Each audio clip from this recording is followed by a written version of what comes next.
Situation: Old Mexico is ripe for conquest. Mission: seize land, resources, and native peoples. Execution: lead 500 well-trained Spanish conquistadors. Administration: in the name of the King of Spain. Command and control: Captain General Hernan Cortez.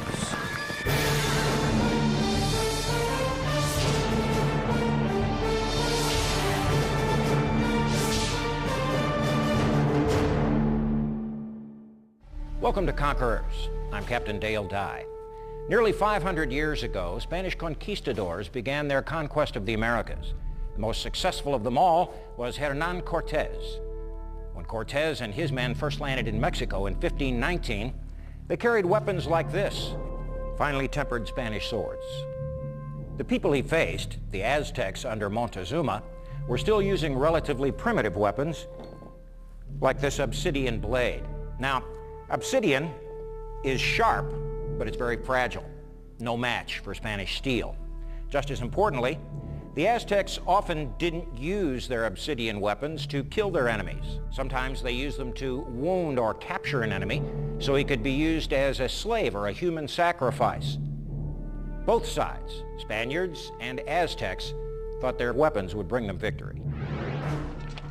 April 1519. The Spanish mission to conquer Mexico is in big trouble. Its leader, Conquistador Hernan Cortez, is facing mutiny from his own troops. They want to end the expedition at Veracruz and return to Cuba, but there's no turning back for Cortez. And he'll make it impossible for any retreat by committing one of the most daring acts in the history of conquest. He burns his own ships. Now, the only option for his soldiers is victory or death. And victory depends on the leadership, diplomacy, audacity, and cunning of one man, Conquistador Hernan Cortez.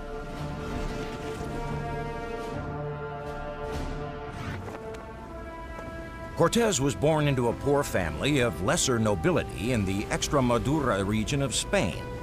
He was trained by his father in swordplay and horseback riding. Cortez's formal schooling included the study of law and diplomacy. He had a bit of university education, and in fact, among the conquistadores, he's probably one of the better educated people.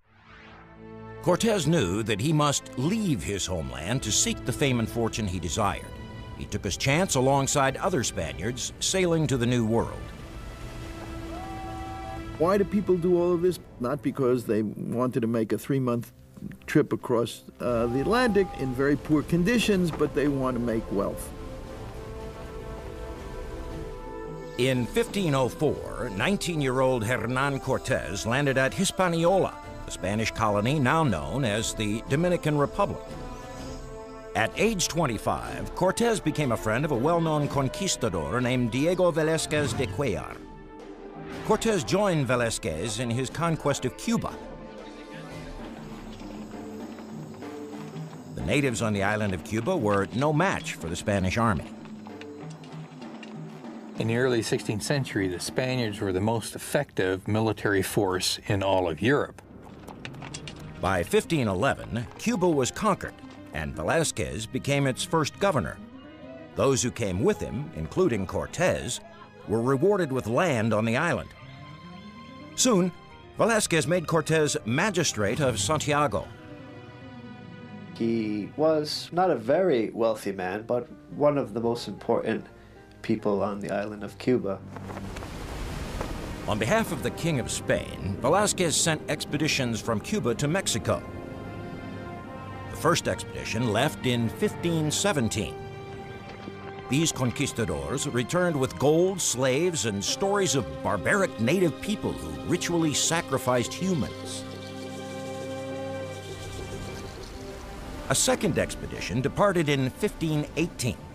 When the leader failed to return on time, Velázquez ordered a third expedition to Mexico.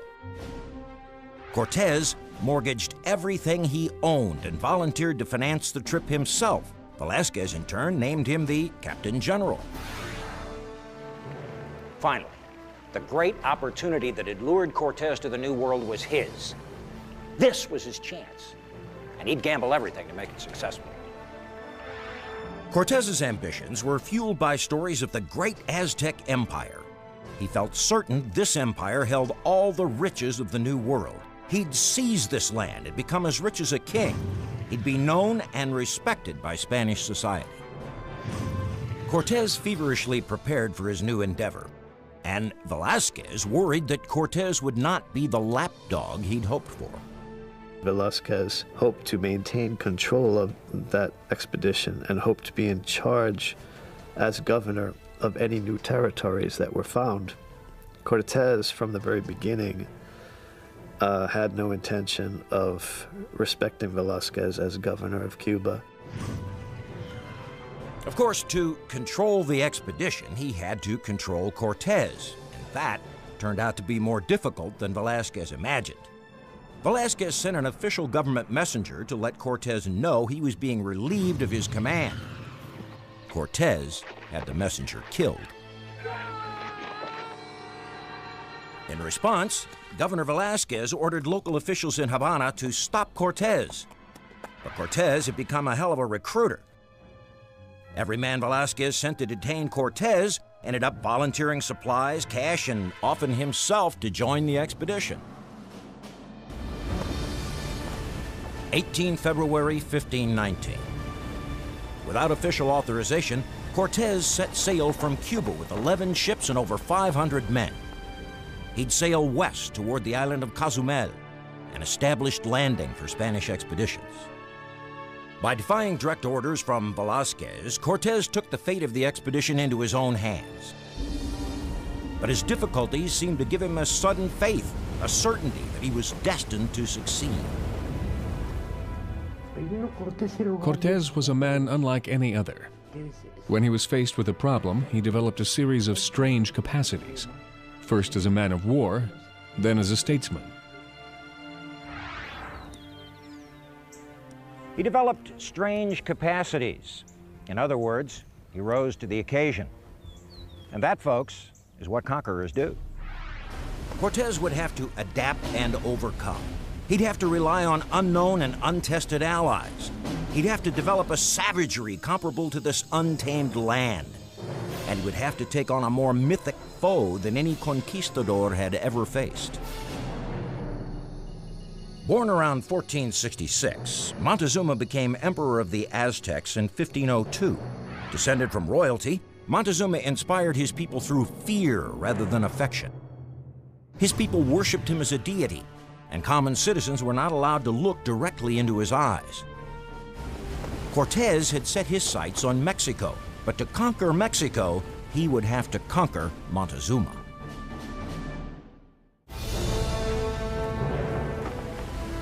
In February of 1519, Spanish conquistador Hernan Cortez landed with his fleet at Cozumel, Mexico, on the Yucatan coast. Though he wasn't the first conquistador to land on these shores, he was the best armed. Cortez brought the most cutting-edge weaponry available, including cannons. Cannons are light. They're probably not the Lombards they brought. These are falconets, light, breech-loading artillery. Cannons like these were small but effective. Not only did they tear major holes in native formations, but they scared the hell out of them. They didn't have gunpowder in the New World before Cortez got there. So on the battlefield, a weapon like this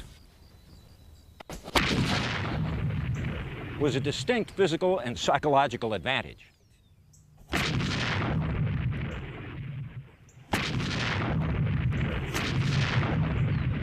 The conquistadors also carried a matchlock musket that shot a solid lead ball. Not very accurate, but deadly at close range.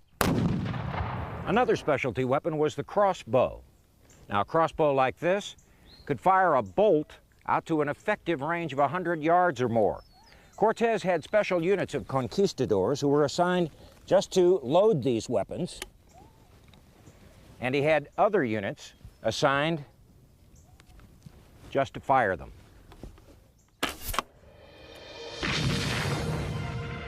With these weapons at his disposal, Cortez met members of the Mayan tribe. These Mayans told Cortez where he could find a Spaniard named Aguilar.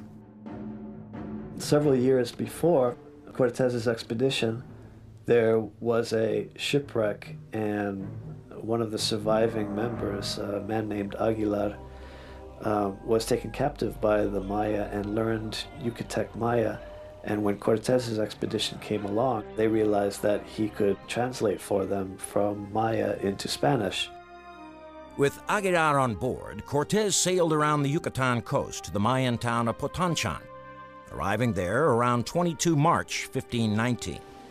The natives of this town had given gold to the leader of an earlier Spanish expedition. Cortez hoped for a similar reception. The chief stalled for 3 days, ignoring Cortez's request to come ashore. While the chief prepared for battle, the Spaniards were forced to sit on their ships and wait. Now, Cortez was tired of waiting for an invitation into Potonchan. He readied all his men and their weapons, the crossbows, the muskets, and the cannons. But for sheer innovation, shock value, and usefulness, nothing beats these next two secret weapons. And this was Cortez's first secret weapon, a bull mastiff. Trained to kill and often outfitted with their own suits of armor, war dogs were shocking to the natives. They'd never seen dogs trained to attack men. Cortez's other secret weapon was the horse. He was the first Spaniard to bring them to the New World. Now, he only brought a dozen or so, but on the battlefield, they made all the difference. The natives thought his horses were dragons. On the battlefield, that was a distinct psychological advantage. The Mayan warriors were no match for the modern conquistadors on horseback. They thought the horse and rider were one divine being. The native peoples were terrified of the horses. They had never seen anything like it before. Cortez followed with the firing of his cannons. The Mayans were frightened but continued fighting. Then Cortez ordered a rear flank attack, and the bloody battle came to an end. Cortez then collected his spoils of war. In defeat, the natives of Potonchan brought Cortez gifts of food, gold, and most significantly, 20 women. These included one woman the natives called Malinale or Malinche. The Spaniards would christen her Doña Malina. Her language skills would prove invaluable to Cortez and his conquest. She joins the ranks of the Spaniards as a sexual object. Only she has a great advantage over the other women. She knows Nahuatl and Maya. Doña Marina knew the languages of the Aztec and the Mayan empires. Cortez suddenly had an important tool of conquest, the ability to communicate. Through Aguilar, he could speak to Doña Marina, and through Doña Marina, he could speak to the Aztecs. With his newfound translators on board, Cortez pressed on. He decided his march on Montezuma should begin further north. So, in April 1519, he sailed across the Gulf of Mexico to present-day Veracruz. At Veracruz, Cortez met natives forced to pay taxes to the Aztec Empire and to Montezuma. Cortez immediately was aware that these people were not happy. And so he had an inkling that perhaps this empire was more vulnerable than he had thought previously. This vulnerability was good news for Cortez. He would have to exploit every weakness to take down Montezuma. Included in Montezuma's empire were over 9 major ethnic groups. The emperor had a firm grasp on the Valley of Mexico, and his power spread out from there. When the Aztecs first came to the Valley of Mexico at the end of the 12th century, they were a band of people without a home. Their gods instructed them to build their new home on the site where they saw an eagle sitting on a cactus with a serpent in his mouth. Modern-day Mexico City occupies the spot where Montezuma consolidated his power in the Aztec capital of Tenochtitlan. Built as an island in the middle of a lake, the city appeared to be as impregnable as it was beautiful. The Aztecs emerged as an empire in 1427. They only really began their major expansion in the mid-15th century. And as they expanded out, they had a series of peoples they had overcome. To control his empire, Montezuma had spies everywhere. He'd been tracking Cortez since the conquistador landed in Mexico. This sort of intel was critical. Montezuma needed to know every shifty move this conquistador made. Knowing the Spaniards had a great lust for gold and gems, Montezuma sent an emissary with gifts for Cortez. Montezuma hoped these gifts would pacify the conqueror. He pledged continued gifts on one condition: that Cortez stop his march and not come to the capital, Tenochtitlan. The emissary reported to Montezuma that Cortez was coming anyway.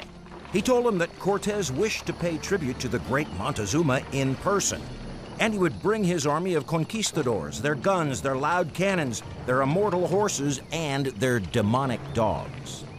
On paper, the Spaniards should not have been a threat to Montezuma. Cortez had an army of barely 500 men compared to hundreds of thousands of Aztec warriors. And yet, Montezuma feared Cortez. Cortez had arrived during a season when the Aztec calendar didn't allow Montezuma to wage or even prepare for war. Because the Aztecs really went to war from early December until April during the dry season after the harvest. So he hadn't raised the armies, retrained the armies, stored all the food. He wasn't prepared for war. In addition, Cortez had arrived during a sacred year on the Aztec calendar, the year when the Aztec god called Quetzalcoatl was supposed to return. An ancient prophecy foretold that the bearded and feathered god Quetzalcoatl would return on a ship from the east to take back and rule the land of the Aztecs. Cortez came from the east. He was bearded, and he arrived in early 1519, roughly equivalent to the year and date in the Aztec prophecy. Montezuma thought Cortez was a god. Montezuma thought he was immortal, that he couldn't be killed. That was a weapon even Cortez couldn't have dreamed of. By August of 1519, Cortez and his men were camped less than 200 miles from Tenochtitlan. Montezuma and his lords debated their next move. There were councils held in Tenochtitlan about what to do, and there was great division within the ruling elite. Should they go down there and just watch? Should they send an army and drive them back into the sea? Should they trade with them? No one really knew. Half the nobles of Tenochtitlan were adamant about fighting Cortez. They believed this brazen Spaniard should be dealt with swiftly and violently. And the final decision was Montezuma's to make. So far, Hernan Cortez's conquest of Mexico was going very well. He'd suffered minimal casualties, and he'd acquired translators to help him communicate in country. But he might have another problem: mutiny. Many conquistadors were surprised to learn that their expedition would continue inland to attack Montezuma in the capital. Many of them talked openly of rebellion. When Cortez decided to go inland, half of his men were protesting and wanted to go back as per the terms of their engagement. So Cortez came up with a plan to keep his troops in line. Cortez established a settlement and legally created the town of Veracruz. He then made himself governor of this new Spanish colony. As governor of Veracruz, Cortez would no longer report to his superior Velazquez. Cortez had removed a link from the chain of command, and now he answered directly to the King of Spain. The next part of his plan was much more dramatic. Cortez has the ships burnt off the coast and scuttled so that men can't go back, so that he can maintain his force in order to carry out the victory that he so desires. But this action also cut Cortez's ability to resupply his army. It was a drastic step for any commander to take. Cortez had secured the cooperation, if not the loyalty, of his men. To legally secure his position, he sent a ship to the King of Spain. That ship would deliver Cortez's personal letters, gold, native artifacts, and precious gems. And so all of these things, along with the money, are used to essentially establish him as, instead of a rogue conquistador, as a legitimate one. The crown will then support him. Cortez then designated a rear guard of 150 men to remain at Veracruz. This ensured no other expedition of conquistadors could encroach on his claim. While Cortez politicked, Montezuma launched a counteroffensive of the supernatural sort. He sent his most talented magicians to Veracruz to drive Cortez and his army back into the sea. The Aztec mysticism didn't work. Cortez and his army marched up the coast to Zempoala. There, he began a shrewd campaign to recruit native allies to augment his small force of 300 conquistadors. At no point in the conquest did the Spanish forces constitute more than 1% of the fighting forces. In the summer of 1519, Cortez made an alliance with the ruler of Zempoala, a man the Spaniards nicknamed the Fat Chief. The Fat Chief felt Montezuma's taxes were a burden on his people, and he was glad to hear that the conquistador intended to conquer Montezuma. And he was honored when Cortez asked for his assistance. The Fat Chief promised his support of Cortez's objective to take Tenochtitlan. In order to show that support, he gave Cortez a very important gift: 400 native porters. And that brings up an important maxim of warfare. Amateurs study tactics, professionals study logistics. Logistics is the answer to everything in Mexico. Someone's got to carry all the powder, all the shot, all the bolts for crossbows, all the shot for muskets. It's a huge logistical challenge. And the Spaniards can't carry all of that. They have their own loads. With his new transportation department, Cortez was ready to continue the trek to the Aztec capital. The path Cortez selected was a difficult one. The Spaniards slogged through the rainy season in mud and then across barren lands near a large salt lake. Cortez's next stop would be Tlaxcala, home of the Aztecs' greatest rivals. Though surrounded by subjects of the Aztec Empire, the Tlaxcalans remained independent. Cortez sent a message to the chiefs requesting a meeting. The Tlaxcalans rejected Cortez's overture. They answered with wave after wave of their best warriors. The strategy wasn't very effective against the artillery of the Spaniards. The Spaniards, given their weapons and tactics, couldn't always take the offensive. They were too few, but they were very good at taking the defensive. They could withdraw into themselves and hold a very small perimeter. And the advantage the Spaniards had is their weapons could penetrate the opposing line every time. The artillery also caused native warriors to panic. Their confusion made them easy targets for mounted conquistadors. With casualties climbing, the leaders of Tlaxcala called a halt to the fighting and invited the victorious conquistador into their city. With his team of translators, Cortez proposed that the Tlaxcalans join his army, and a deal was struck for a united march against the Aztecs.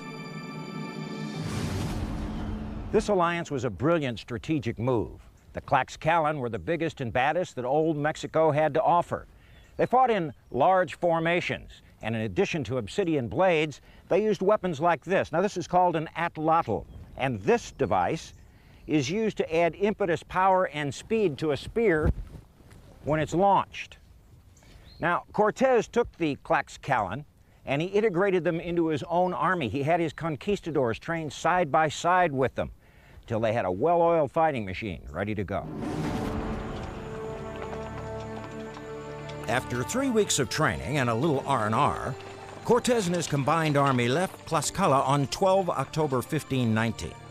Nearly 1,000 Tlaxcalan warriors joined the Spanish force. They'd see their first action just 25 miles away in Cholula, the last major city between Cortez and Montezuma's capital.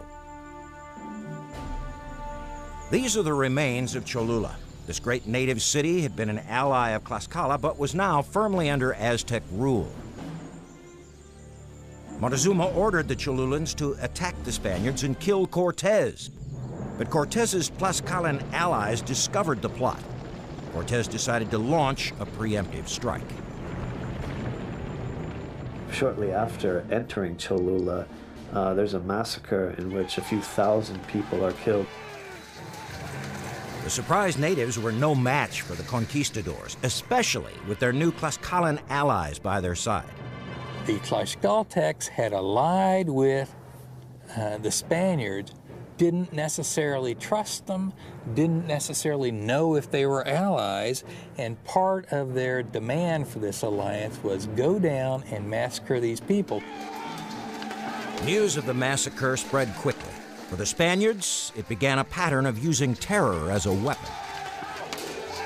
I think he's sending a message. If you're with us, you're fine. But if you're against us, watch out, because we're coming at you. By the 1st of November, Cortez and his army were ready to leave Cholula. With Tenochtitlan only 50 miles away, Cortez took the direct route, marching his army right between two ominous volcanic peaks. At sunrise, the Spaniards looked out over the Valley of Mexico. There isn't a city in Europe that is even half as large as Tenochtitlan. So it's really a massively impressive city to them. Very sophisticated, very well organized, and they've never seen anything like it. The words of Bernal Diaz del Castillo, one of Cortez's soldiers, captured the feelings of the Spaniards when they first saw the Valley of Mexico. Diaz wrote, "When we saw all those cities and villages built in the water and other great towns on dry land, and that straight and level causeway leading to Mexico, we were astounded. Indeed, some of our soldiers asked whether or not it was all a dream." Just 9 months after he'd left Cuba, the heart of the Aztec Empire lay beneath him, and Cortez gazed out at the riches, the gold, the buildings of this great capital. He could see his prize. Now, he just had to win it. November 1519, Cortez and his conquistadors began the march into the Valley of Mexico. So far, Montezuma had sent magicians to drive the Spaniards away. He'd ordered the chiefs of Cholula to assassinate Cortez, and he'd tried to bribe the conquistador to return to Spain. Those efforts had not stopped the Spanish juggernaut. Time was running out for Montezuma to determine who or what Cortez was. So Montezuma consulted the Aztec calendar, his gods and his priests, to try and answer this question. Montezuma decided to receive Cortez as the representative of a great king, as a diplomat rather than as an enemy. He allowed Cortez and his men to ride into the city of Tenochtitlan. Here, in the courtyard of the Hospital de Jesus in Mexico City, a marker denotes the location where Cortez and Montezuma first met. The meeting was treated with all the pomp and circumstance of a royal event. With Doña Marina on hand to translate, the two leaders greeted each other formally and exchanged gifts. Now, Cortez was finally face to face with the emperor of the land he wanted. What's going on in the minds of these military men? Had Montezuma just let the ultimate wolf into his henhouse? And what about Cortez? Surrounded by 250,000 Aztecs? Had he just walked into the largest ambush in military history? These are the archaeological ruins of the Templo Mayor, the great temple of Tenochtitlan. A week after the Spaniards arrived, Montezuma proudly took Cortez to this sacred site. The Aztecs believed human sacrifices ensured the pleasure of their gods and made the sun rise each day. Cortez and his men were horrified. The Spaniards found this religious practice barbaric. They sacrificed men, and they showed the heart, still beating, warm, to the sun. The conquistadors were frightened. They begged Cortez to take them back to the coast. They were convinced Montezuma intended to sacrifice them all.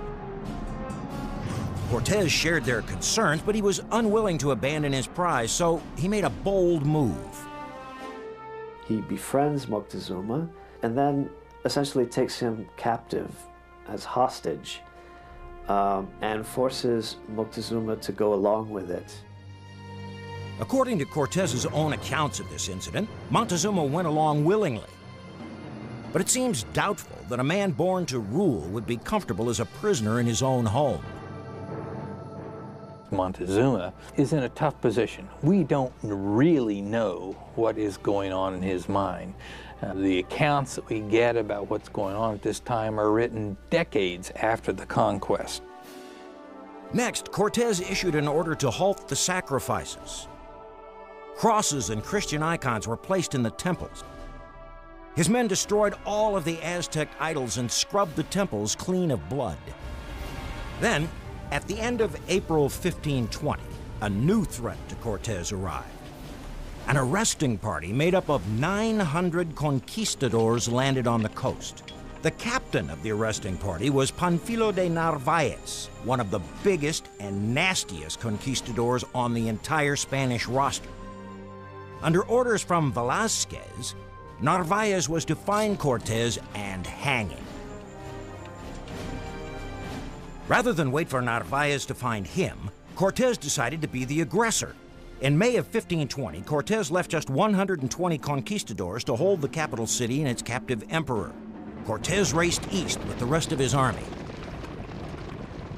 Cortez races down to the coast, meets them, talks to them, and convinces them with money that they should join his enterprise and become entrepreneurs with him. That he has found much more wealth than was available in Cuba, that wealth will make them very comfortable in life, and he is willing to buy them with all kinds of special deals.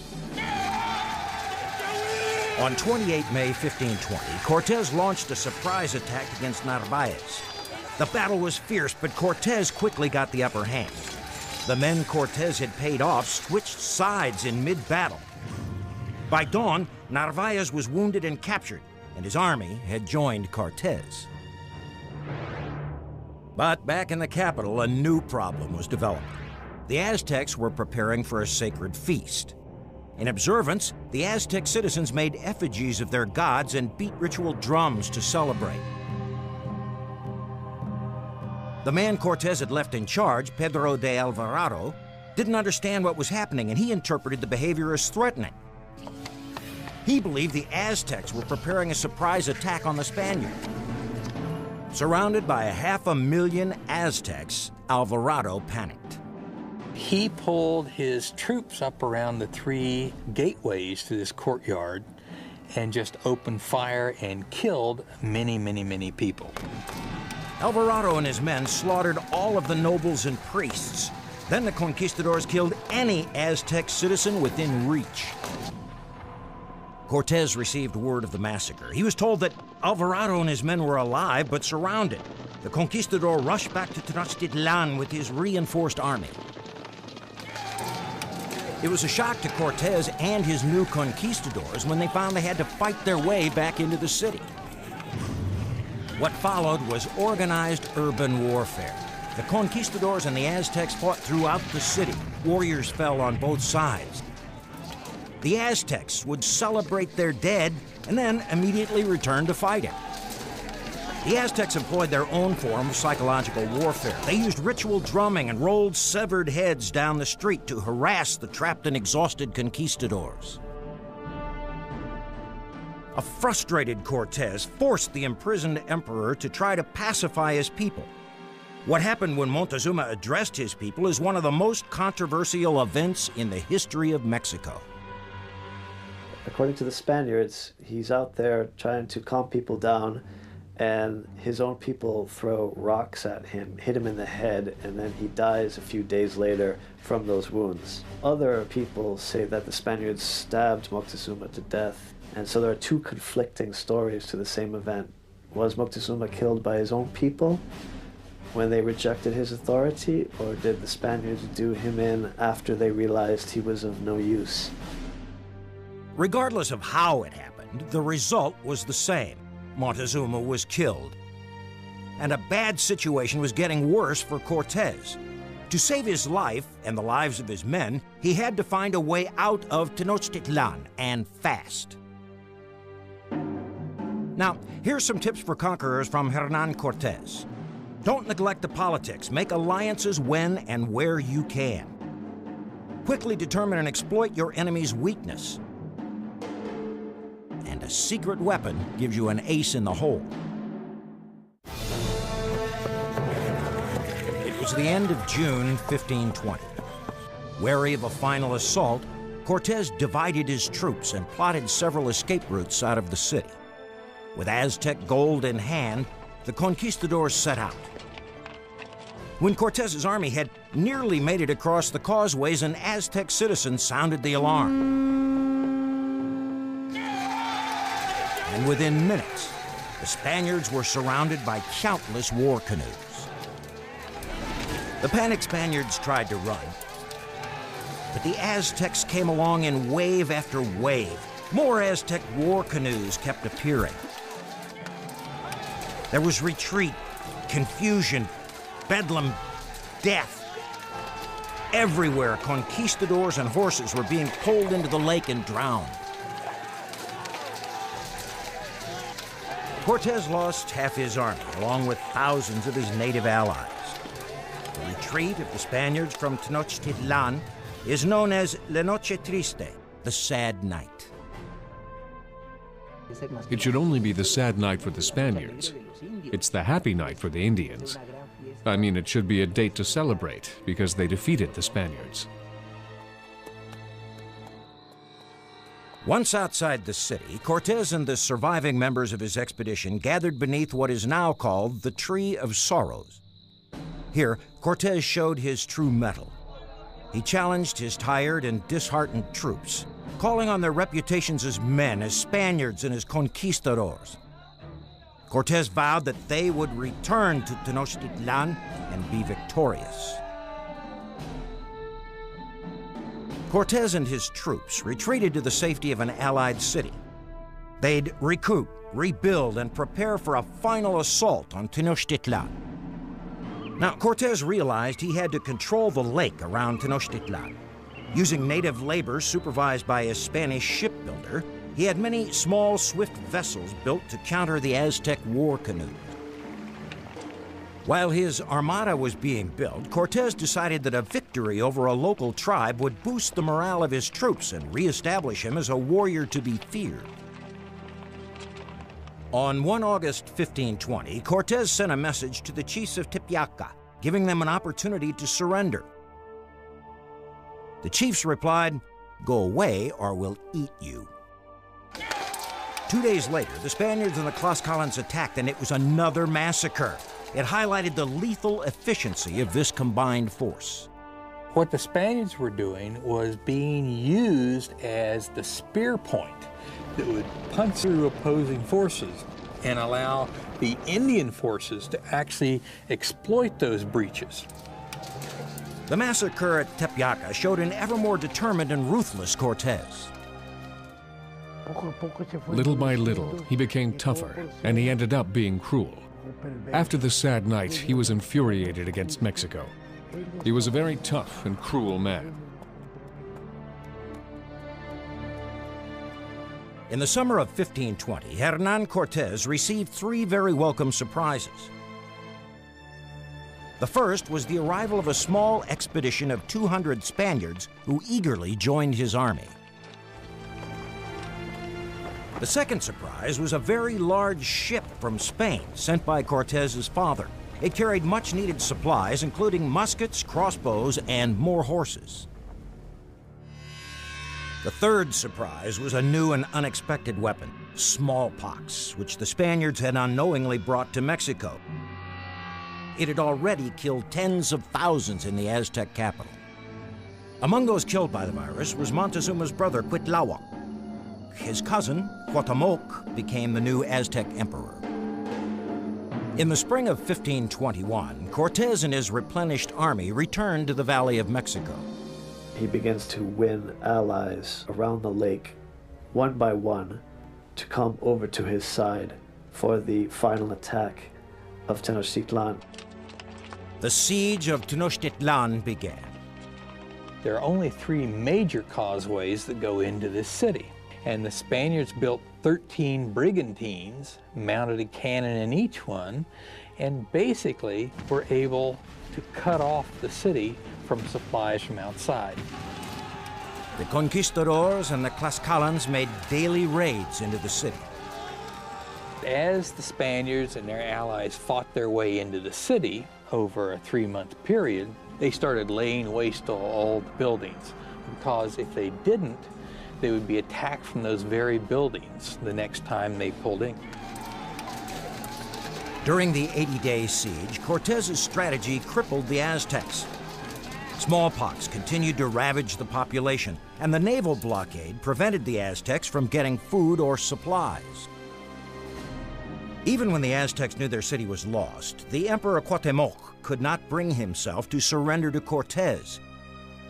He was captured while trying to escape on 13 August 1521. After 2.5 years, his mission was accomplished. Cortez was the conqueror of Mexico. The old temples will be destroyed, and the new church and municipal buildings will be built right in the very center of Mexico Tenochtitlan, and this becomes Mexico City, the center of this great viceroyalty that is called Nueva España, New Spain. Part of Cortez's philosophy for New Spain was an intentional mingling of native and Spanish blood. A biological alliance was created between the conquerors and the conquered. Cortez himself had a child by Doña Marina, his native mistress and translator. They establish a society wherein the sexual union is part of the base of that encounter, which is totally different from other types of colonization. Cortez had this castle built for him just outside of Tenochtitlan. From this hilltop, he could survey all that he'd won. He was still under 40, but Cortez was the governor and captain general of New Spain. In 1528, Cortez returned to Spain, where he was granted the title Marquess of the Valley. Though he was initially well received, his new wealth did not buy him the lasting respect he desired. Cortez does return and finds it very difficult to integrate. He would be in Spanish society, the Nouveau Riche. He has the wealth of any grandee of Spain, but is not able to have the same social contacts or power or anything else that these traditional families have. Ironically, Cortez had to defend himself against charges that he acted illegally in Mexico. Some members of his expedition even testified against it. Despite the conquest and its aftermath, the spirit of the Aztecs lives on today through those intent on preserving their culture. They make dishes using Aztec cooking methods. In modern Mexico City, Aztec dancers commemorate their heritage by performing the rituals of their ancestors. They maintain their traditions, along with some resentment for Cortez. He is a very controversial character. To the Mexicans, he represents that ambivalence, the presence of the destructive European. But he is also the great European warrior, the conqueror. For Cortez, the conquest of Mexico proved to be his greatest achievement. He'd personally won more land and treasure for Spain than any other individual. Aztec gold, copper, and rare gems would be mined for centuries. The native people would convert to Christianity, and the entire Aztec empire would become New Spain. And Cortez would be hailed as one of the greatest conquerors in history. There's no question that Cortez is an extraordinarily important figure in the 16th century. He is clearly a world figure of world importance. Cortez had military experience and was himself quite an effective soldier. He was a talented leader, although rather draconian, and in terms of the conquest, probably the luckiest person who ever lived. For his military decisions, Cortez will always be an object of intense study. He got some lucky breaks, like being mistaken for a god, but each time he got lucky, he had good planning and nerve to back it up. And he had the leadership skills to keep his unruly soldiers of fortune on the paths to glory. Add to that superior weapons, psyops, smallpox, and those all-important local allies, and he was unbeatable. Hernan Cortez was a gambler, a charmer, and a warrior. Above all, he was a great conqueror. I'm Captain Dale Dye. Thanks for watching.